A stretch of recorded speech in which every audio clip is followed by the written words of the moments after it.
It is currently 8:13 p.m. October 24th. I haven't had dinner, but I had a lot of snacks today, and I'm gonna have another snack. But I thought I would have a Q&A because a lot of people have been asking me to do a Q&A. One person asked me to do a Q&A. But one person is enough for me. So I think I'm gonna do my most asked questions on TikTok live. Obviously the most asked question is show Bob, translation show boo, but I'm not gonna do that. So let's get into it. Also, if someone could help me think of the opening catchphrase. Other people have these great things that they say. I don't have one. Nothing rhymes with Chihiro. Nothing. Before these melt, it's almost Halloween and they have a lot of pumpkin flavored things.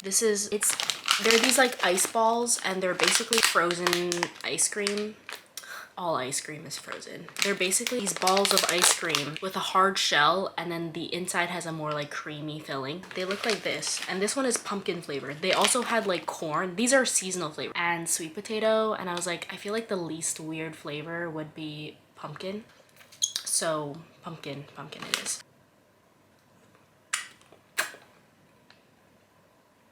Oh my god. Japan finds a way to make everything fucking amazing. It actually tastes like a pumpkin. I don't know, man. This shit is good. But yeah. Wow. Oh, that's so good. My second most asked question, despite being named Chihiro, because a lot of people don't believe my name is Chihiro. They're just like, wait, what? You're the Spirited Away girl? Yes. Yes, I am. But anyways, despite being named Chihiro, a lot of people ask me whether I'm Japanese. What are you gonna do? I am Japanese. Let me pull up my passport. I am Japanese. I'm half Japanese. My mom is literally from Japan. Literally, not figuratively. Literally. Where's my passport? I promise I have. Here it is. I am Japanese, legally, ethnically, literally. And my other half is Chinese. I'm ethnically Chinese, but my dad's side is third generation Singaporeans, and my dad is a Canadian. So the simple answer to that question is yes, I am Japanese. Question number 2, why do you speak English so well? Well, it is very possible for Asians to speak perfect English. 1. I was born and raised in Canada, in Toronto specifically, the best city in the world.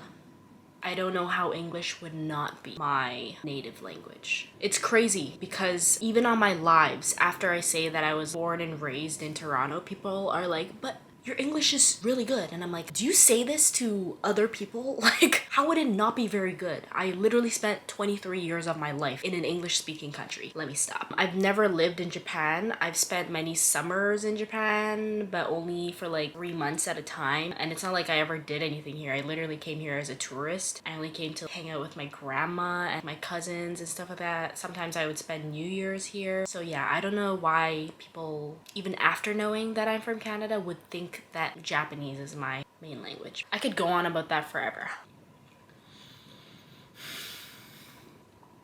But yeah, the number of times even in Canada that people have told me my English was so good, and I'm just like, I mean, I was born and raised here, and they're like, still, it's really good. I'm like, thank you. Yours is too, I guess. The fuck? Question number 3. A lot of people ask me this now because I made a video about Japanese people thinking I'm humongous in Japan. That wasn't the point of the video. It was more like my width size. People think I'm humongous in Japan, which, you know, I'm not, but whatever. I'm not gonna go into that again. So a lot of people are now thinking that people think I'm like 6'7", and yes, like I am actually really tall. I'm 5'4". I'm 5'4". I'm very small. People just think I'm fat. And that's fine. Like, why not? Chunky's cute, okay? I actually do want to gain weight. That's why I eat McDonald's at 12 a.m., you know? Question number 4. What did you study in university? I studied architecture in university. Most of my work experience is in architecture, but I realized I don't love architecture, or I'm not like passionate about architecture the way that all of my friends live and breathe architecture. I cannot. I simply do not care about it. You know, I tried the whole thing. I tried the building thing, and I don't love it. I applied to grad school for architecture 3 years in a row, and I did not get in. So I'm just like, maybe it's not for me. And that's okay. you know? Not everything is for you. If I was super passionate about it, maybe I would have gotten in, but I think it's the universe's way of telling me, do something else. You don't like this. And I don't. You know, I'm still young. People change careers when they're like 40. I don't think there's anything wrong with me starting much earlier than 40. So yeah, I studied architecture and I'm not working in architecture. Which brings me to like a sub question. A lot of people ask me what I do in Japan. The simplest answer is nothing. I don't do anything in Japan. I have a lot of fun in Japan. So I actually came to Japan to do an architecture internship. And I could not. That shit was so stressful and I was only an intern and I just was like, why am I spending 9+ hours doing this stuff that makes me absolutely miserable? So I left. Like I literally quit on the day. I had an epiphany and I was working from home and I was just like, I don't want to work here anymore, you know? And then one guy was really mad at me actually, and he like in the group chat was like, it's not very professional to quit on the day. And then he unsent the message. I'm like, listen, it said everyone in the group chat read the message, just leave it there. Say it with your chest. So then I quit that. And then I started working at a small architecture firm, which I made a YouTube video on. And that firm was very fun actually. Like I really genuinely enjoyed working there. And I think it's because it was just me and my boss and like he's the greatest guy ever. So that was a really good experience. But then I realized I wasn't getting paid and I need money, you know? Like my money is going down because I'm having fun without pay. So I told him, listen, I am gonna take a break from here and try to look for a job that pays. And he was all for it. He's like, you know what? Do what you need to do, Chihiro. He's the best. He's actually the best. Question number, I don't know. Next question. How do you make friends in Japan? First of all, my closest friends I actually met on TikTok, which is crazy because I saw that they were in Tokyo and I was like, oh my god, she seems cool. We vibed so well. I don't really have a lot of friends who are like Japanese.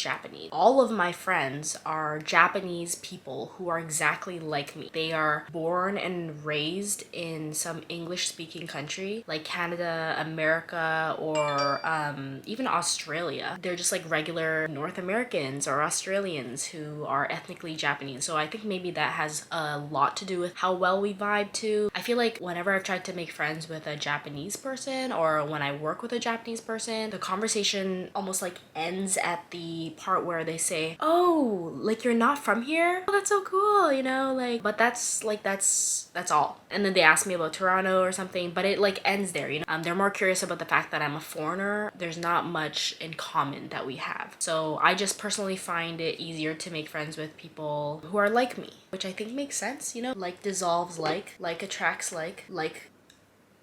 It's been a while. It's been a while since science. Ah! This is like gourmet ice cream. And I bought this at 7-Eleven. 7-Eleven in Toronto could never, okay? I love slushies, but a slushie could never. I should have tried this earlier. I was so iffy about this because I was like, what would pumpkin ice cream taste like? Also, this long sleeve is the most expensive pajama shirt that I have. I went to his concert back in like, I think it was 2016. And I was so hyped that I bought myself and my brother this St. Pablo long sleeve. This Gildan shirt should not cost 80 bucks. 85 bucks, but I paid 85 bucks for these Gildan shirts. That has a hole in it. There was a hole in this shirt. My goodness. Idiot. Since I'm taking a snack break, I'll tell you guys a story. So last weekend, my friend broke her arm and for the people who know me, this is so on brand of me. So I went to the hospital. In all honesty, I was a bit drunk still. But when they showed us the x-ray, I was looking at the x-ray and then he said, it's broken here and here in her wrist and her elbow. Like I couldn't believe she broke her arm. And I saw the x-ray and I fucking passed out. I fainted. This dumbass, it's not even like I broke my arm, okay? And I fainted. She was sitting on the edge of the hospital cot or whatever you call it. And I was like, hold on, sorry, I don't feel good. And I slumped over the edge of her cot, and then like my vision was blurring and I just fell off the cot. And then my friend, this poor girl, sitting there with her arm broken, and she's just like, sorry, can you look at her? I think she fainted. And I'm just like, it's so pathetic. I'm not even the one that broke my arm. And here I am on the floor and a nurse is giving me a cup of water. Like, it's just, when am I gonna get my act together? Like, who does that? Who faints at someone else's x-ray? Okay, this is my last one. Sadness. Also, I don't know if you guys can see, but I got a ring light. It's so good.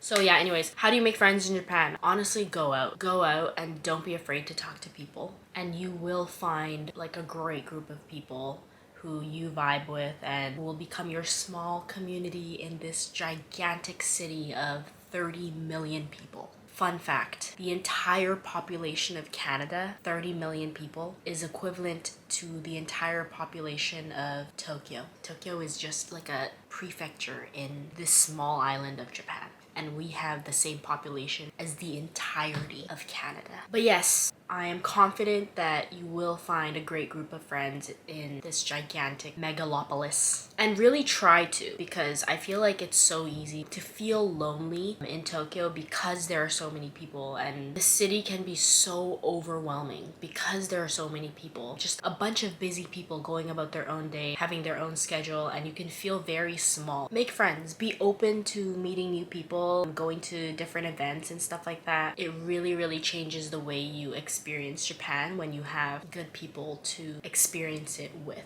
Next question, is it expensive to live in Japan? Okay, for somebody who's coming from Toronto, no. Because on average, rent in Toronto starts at like $2,000 a month. Japan, you can find an apartment still, maybe not like right in Shibuya, but you can still find an apartment for like $500, $400. You will be living in a shoebox, but the fact that you can still find such a small place for that price in Toronto, even if you are living in a shoebox, you could be paying anything from $1,400, which is ridiculous. I think food and stuff is generally cheaper because you don't have to tip. Like, tipping is just not, don't do it here. Like, don't do it here. The concept is so foreign because Japan is very like, they know exactly where every penny goes. If you were to throw in like a $5 bill, it just confuses the hell out of them. And I think a lot of foreigners think, why not? It's a tip, it's a good thing, but it's not. You like disrupt the peace almost. Sorry, I digress. Like food and stuff, I think in my opinion is cheaper. Maybe like the portions are much smaller, but eating is cheaper. In general, I would say living costs are cheaper compared to other cities. But within Japan, Tokyo is the most expensive city to live in. Next question. So a lot of people ask me what my favorite thing about Japan is. So obviously my friends. The second thing, and I always say this in my lives too, konbini, the convenience store. Like any convenience store that you walk into, it's like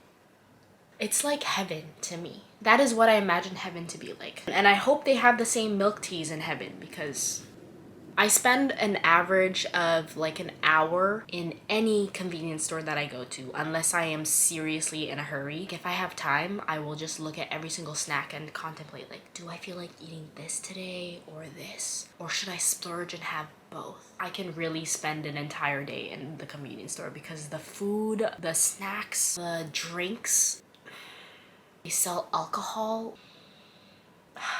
It's just, they even sell like underwear. It's really a wonderful place. The 7-Eleven near my house back home in Toronto was a very scary place. It was just scary. There were always crackheads just sitting outside of it, and I'm just like, is the Kit Kat worth it? But you know, I've never seen a crackhead in front of the 7-Eleven here, so. Oh, and another thing I love about Japan is the city never sleeps. There's always something going on. Even at night, like there's just so many lights and people, and it's just a good time. This is the city I want to be in when I'm young, and that's why I'm here. Next question. This one is always asked together actually. What is the biggest difference between living in Toronto and living in Tokyo? And what do you miss most about living in Toronto? So the first part, what is the biggest difference? The biggest difference is that obviously everyone is Japanese here. I think the biggest difference is that in Toronto, people are so friendly. When I came here, I realized that there is a huge difference between being friendly and being polite. Being polite is just like, you do it out of courtesy, you're just like, please.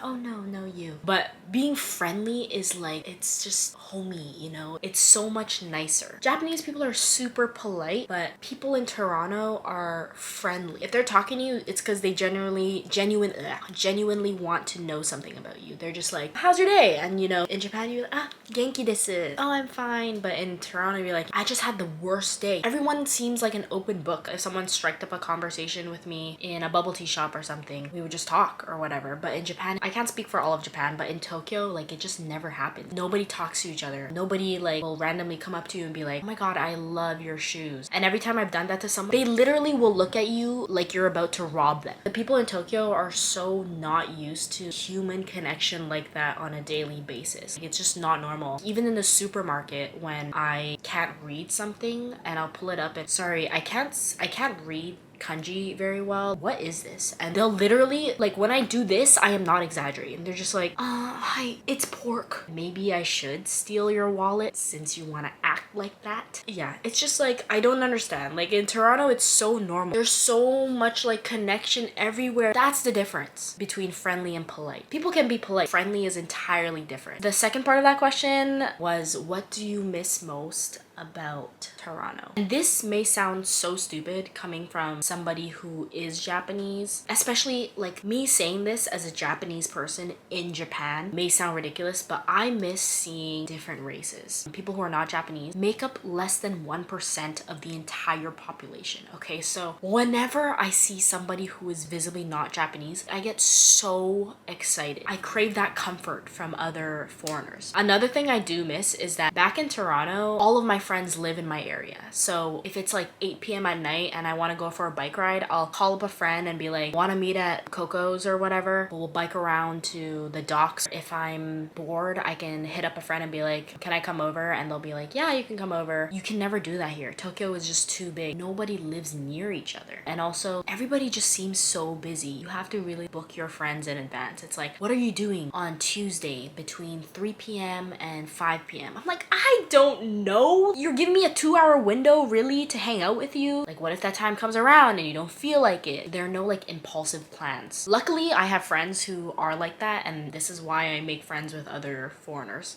I miss that about Toronto. I really do. Those are all the questions I had prepared. In conclusion, I am really enjoying myself in Japan. And even though I miss Toronto, I miss my friends, I miss the vibes, I do feel happy here. Because again, this is the first time I've been on my own. It's very exciting trying to figure out what I have to do and trying to figure out my own life. I've had to deal with a lot of things on my own, which I've never done. Even though it is stressful and I experience some form of culture shock every single day, generally, I would say that I am having a lot of fun here.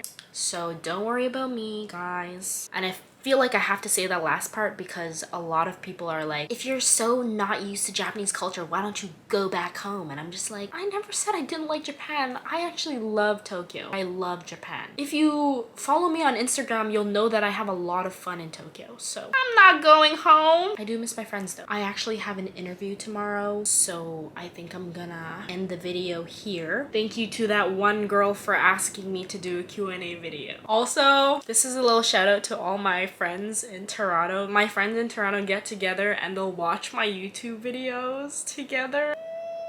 I'm just a happy girl. Anyways, thank you for watching.